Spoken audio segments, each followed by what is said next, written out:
ஒரு listening community. Mount Road, Marina beach, Besant Nagar இந்த மாதிரி இடத்துல we just go sit with a table, 2 stool, ஒரு போர்ட் பிடிச்சிட்டு உட்காந்துருப்போம். தூருது sir. We are here to listen to your stories. One story equals one முறுக்கு அப்படின்னு. So people வந்து திஸ் இஸ் அ பாப்அப் மாதிரி போகிற வரவங்க பார்ப்பாங்க, வந்து எங்க கூட ஒரு கான்வர்சேஷன் ஸ்டார்ட் பண்ணுவாங்க. நீ எழுதுன இதுல என்னப்பா சந்தேகம்? இப்ப இப்ப இப்ப புதுசா ஒண்ணு எழுதவா சீனோட கேக்குறியா?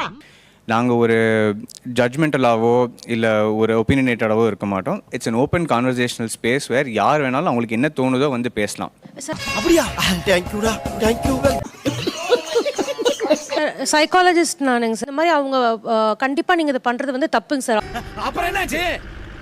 ஆத்தரைஸ் லைசன்ஸ் இல்லாமல் நீங்கள் பண்ணுறது அவங்களுடைய கான்ஃபிடென்ஷியல் மேட்டர்ஸ் நீங்கள் ஒருவேளை அந்த கிளைண்ட் சூசைடல் தாட்ஸோட வந்திருந்தா என்ன மாதிரி நீங்க டெக்னிக்கலா அவங்களுக்கு கைட் பண்ண முடியும்? சரி, பரவாயில்ல. இங்க எல்லாமே இது ஒரு இந்த வேர்ல்டு வைடு மார்க்கெட்ல சைக்காலஜி ஸ்ட்ரெஸ்ங்கிறது ஒரு பெரிய பெரிய விஷயமா வந்துருச்சு. அதை எல்லாரும் ஒரு சிலரை தவிர்த்து மேஜரா இங்க பண்ற தெரபிஸ்ட் அத்தனை பேரும் ஸ்ட்ரெஸ் ரிலீஃப், டிப்ரெஷன் எப்படி நம்மால் பின்றேன் பாரு. சும்மாவா? நம்ம சங்கத்தோட ரத்தம் உடம்புல ஓடுது இல்ல? ரிலீஃப் இப்படித்தான் சொல்றீங்களே ஒழிய அதுக்கு சரியான தீர்வுகளை நீங்க கொடுக்கறது கிடையாது. அது தெரிஞ்ச நாயா இங்க வர்றேன், தெரியாம தான் இங்க வந்து குத்த வச்சேன். கேளுங்க.